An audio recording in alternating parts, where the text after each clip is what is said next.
excellency. Super excellent. And by the way, I haven't left yet, Ken. It's still way more awesome than it was 7 years ago. Are you guys excited?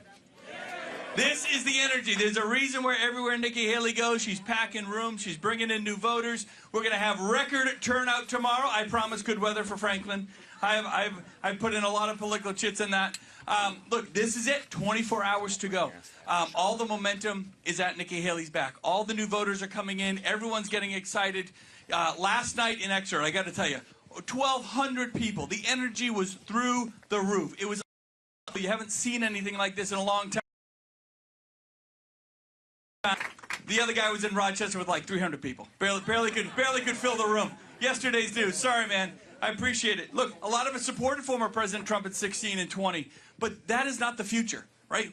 This is New Hampshire. We always look to the future. We always look to the next opportunity, the next big idea, and Nikki Haley brings that experience. She brings her experience as a governor, and I love governors. Lord knows. We get stuff done. We believe in accountability. We hold others accountable. We believe in standards. And the biggest thing with Nikki is she's a winner. She wins. She allows us to win. Do you know the polls show, look, New Hampshire hasn't gone red for a presidential candidate in over 20 years. And Trump loses to Joe Biden in New Hampshire. Nikki crushes Joe Biden in New Hampshire. And Republicans can get this, again, get our state red again. She brings all the swing states. She wins the governorships for us and the congressional seats, which we have to win, and we haven't been winning very, very often lately with Trump as the standard bearer. I want winners. I'm tired of losers, and we can get winners here. But it all happens, and it starts right here in New Hampshire. The rest of the country's watching. They're watching what we do. Are we going to go with yesterday's news, or are we going to show a new vision for this country and galvanize everybody together? It's exciting. You got to get the vote out. And I tell everybody, you and your friends and your neighbors and your coworkers. And by the way, why aren't you working? It's Monday morning. No. But when you get back to work, right? When you get back to work, you got to talk to folks. You got to get them out to vote. Don't sit on the sidelines and wait for everything to fix itself. The voters decide. Not the media, not Chris Sununu, not even Nikki Haley. It's only the vote to be. Drive the vote out. You know that weird uncle you haven't talked to in a while? Take 5 minutes, give him a call, and make sure he gets out to vote too. If we do that, amazing things can happen. We buck the trend in New Hampshire, and it's going to start tomorrow with someone, some call her governor, some call her the ambassador. I think we're all calling her a great friend in New Hampshire and the next president of the United States, Miss Nikki Haley.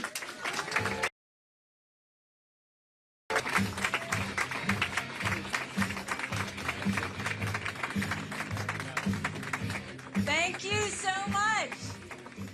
So this gives a whole new name of like loving each other. This is packed in tight. We are so excited that y'all came.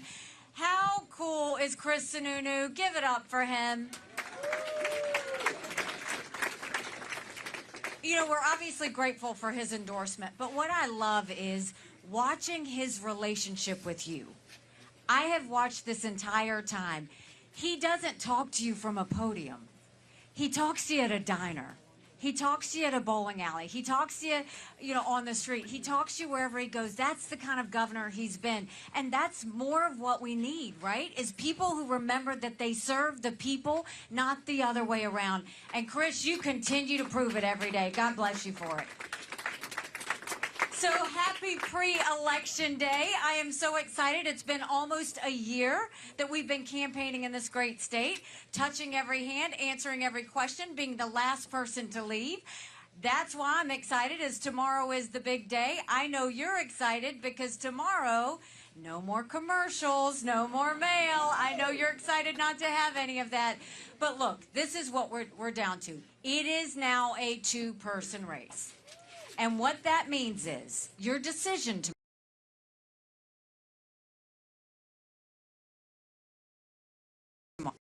I am an accountant. I know the value of $1. I know it's your money that we're spending. And when I look at the economy, we stop this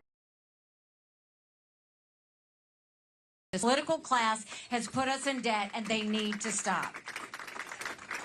We're going to start clawing back unspent COVID dollars. We're going to claw back fraudulent dollars that were spent. 1 out of every $7 was spent fraudulently with COVID. We're going to balance a budget. Can you imagine if we did that? Congress has one job. time. That's literally all they have to do. Do you know Congress has only given us a budget on time 4 times in 40 years? That's it. You know what I say to that? You don't give us a budget on time, you don't get paid, period.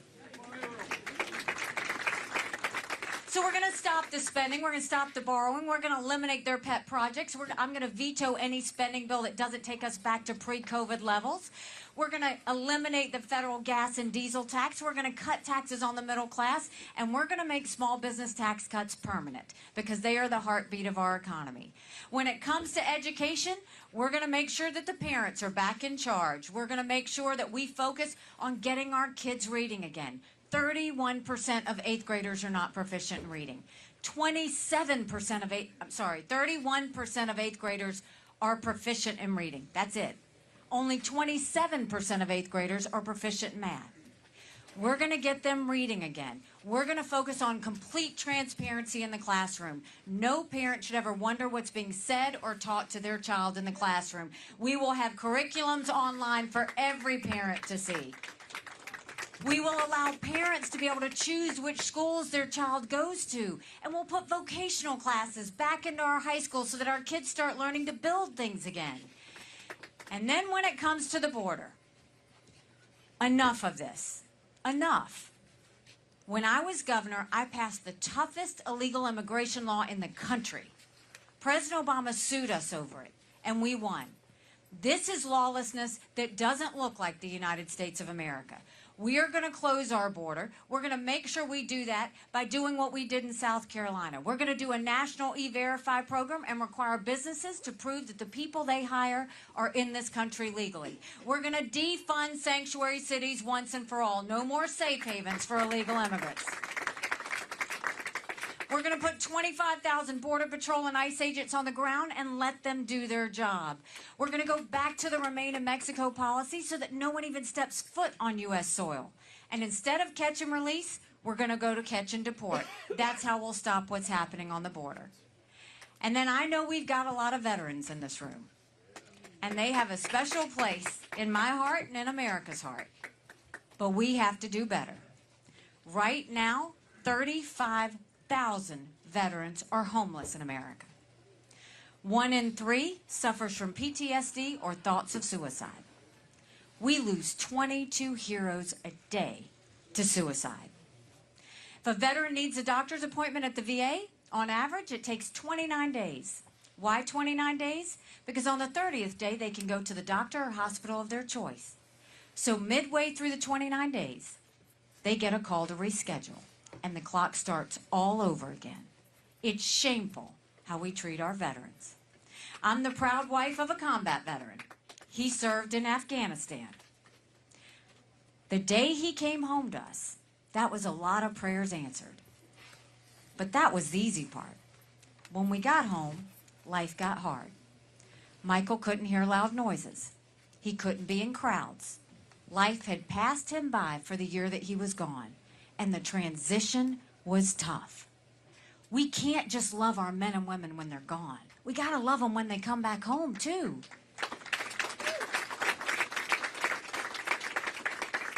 So we won't just do the 2-week transition. We'll take care of them for the long haul. We'll do telehealth so they get the mental health care they need right when they need it. We'll let them go to the doctor or hospital of their choice. They've earned that right.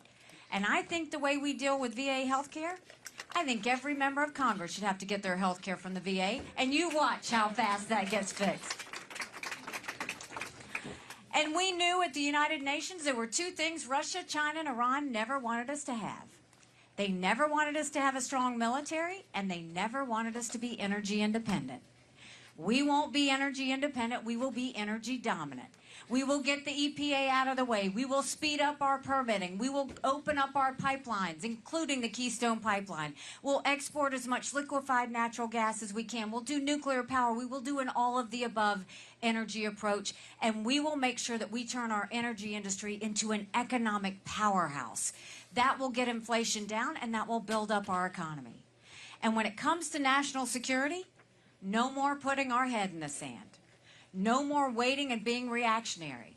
When I was at the UN, we told countries what America was for and what America was against. I didn't care if they didn't like me, but I wanted them to respect America. We will focus on all of our enemies in a way that we will prevent war. We will focus on national security. We will keep Americans safe. And you do that because we will have a strong military. Strong militaries don't start wars. Strong militaries prevent wars. And as we go further, we're going to give everybody an America that they can be proud of. Now, I have seen all the commercials that you've seen. And I've seen the mail that you've been reading. And every single thing that Donald Trump has said or put on TV has been a lie. Check with the fact checkers. Every single thing. He says, I want to cut Social Security and raise the retirement age. I never once said that. Not once. If anything, we're going to make it solvent so that no one lives in fear. He said that I don't want to have a border wall.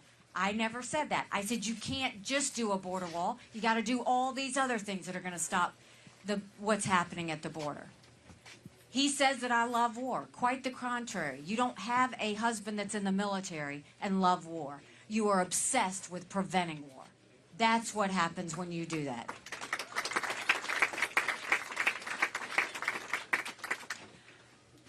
But if he's going to lie about me, I'm going to tell the truth about him. And that is the fact that he needs to answer to why does he want to raise the retirement age to 70? Why, as president in 2018, did he propose a 25-cent per gallon gas tax increase on all of us? Why didn't he do anything to take care of the fentanyl flow in China? And everybody talks about the economy that Trump gave us and how good it was. And it was. But at what cost? He put us $8 trillion in debt in 4 years. Our kids are never going to forgive us for letting that happen. So let's talk about the truth. When you go out on Tuesday, you're going to decide, do you want more of the same or do you want something new? Now, I always speak in hard truths. I voted for Donald Trump twice. I was proud to serve America in his administration. But rightly or wrongly, chaos follows him. Y'all know I'm right. Chaos follows him. And we can't have a country in disarray and a world on fire and go through 4 more years of chaos. We won't survive it. And more than that, 70% of Americans have said they don't want a Trump-Biden rematch. The majority of Americans disapprove of Trump and Biden. And look at what they're doing. When you hear Trump speak, what's he talking about? Grievances? The past? He's talking about vendettas? Today he's in court? Biden's talking about investigations? Neither one of them is talking about the future. I'm doing this because I don't want my kids to live this way. And more than that, you're voting tomorrow in a primary. We got to think about a general election.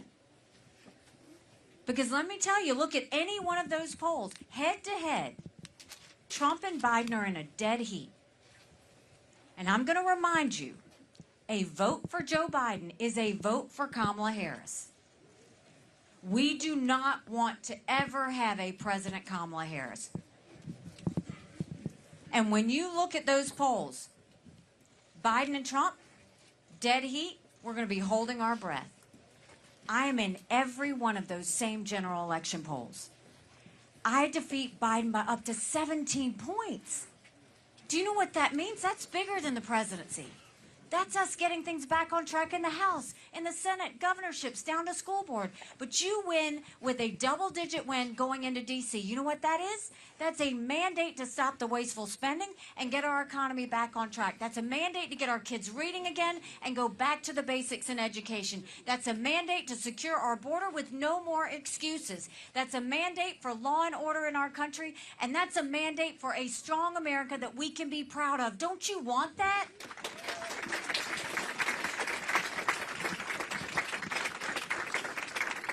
Because we could have that.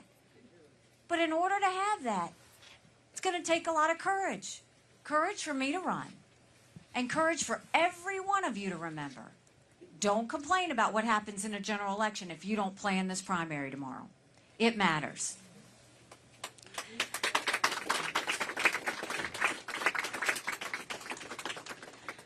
I have watched the political class line up with Donald Trump. I have fought the political class all my life. You won't see the political class with me in South Carolina.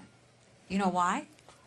Because I forced every one of those legislators to have to show their votes on the record and not hide in voice votes anymore. I forced every one of those legislators to pass ethics reform so that we had more transparency of what they were doing. I forced every one of them by stopping the wasteful spending. I vetoed $500 million of their pet projects because I didn't think taxpayers needed to go that way. And now you look at Congress. I don't expect them to line up with me. Why? Because I want term limits in Washington, D.C., and they don't.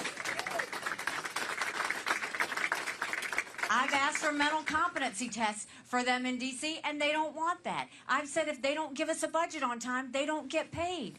I don't work for the political class. I will spend every day trying to prove to you that you made the right decision. And the reason that I will do that is because of something that happened 6 months ago. 6 months ago at 4 a.m., I dropped my husband off for another year-long deployment. And I watched him and 230 soldiers pick up their 2 duffel bags of belongings to go to a country they'd never been, all in the name of protecting America. They're willing to sacrifice their lives and their families because they still believe in this amazing experiment that is America.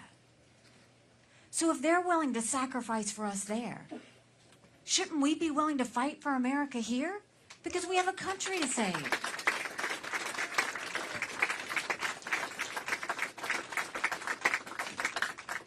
When I announced, someone asked me why I was doing this. And I said, you know, my parents came here 50 years ago to an America that was strong and proud and full of opportunities. I want them to know that country again. I'm doing this for my husband, Michael, and his military brothers and sisters. They need to know their sacrifice matters. They need to know that we love our country. I'm doing this for my daughter, who's here today, along with her husband. And after they got married, I saw how hard it was for them to buy a home. The average home buyer in America now is 49 years old. The American dream is leaving them. And I'm doing this for my son, who's a senior in college, and I have watched him struggle when he has to write papers of things he doesn't believe in just to get an A. That is not us. That is not America. And for the first time, 81% of Americans don't think their kids are going to live as good of a life as we did. We can't be okay with that. I'm not okay with that. We do have a country to save. But guess what? You get to start saving her tomorrow. So if you like what I have to say, go tell 10 people. Get them to the polls. Tell them that this is the moment that we start to get things right on track. I have watched the entire political elite yesterday and today. I've watched the entire media elite yesterday and today say that I should drop out for the good of the country to support Donald Trump. Let me get this straight. Donald Trump won 56,000 votes out of 3 million in Iowa.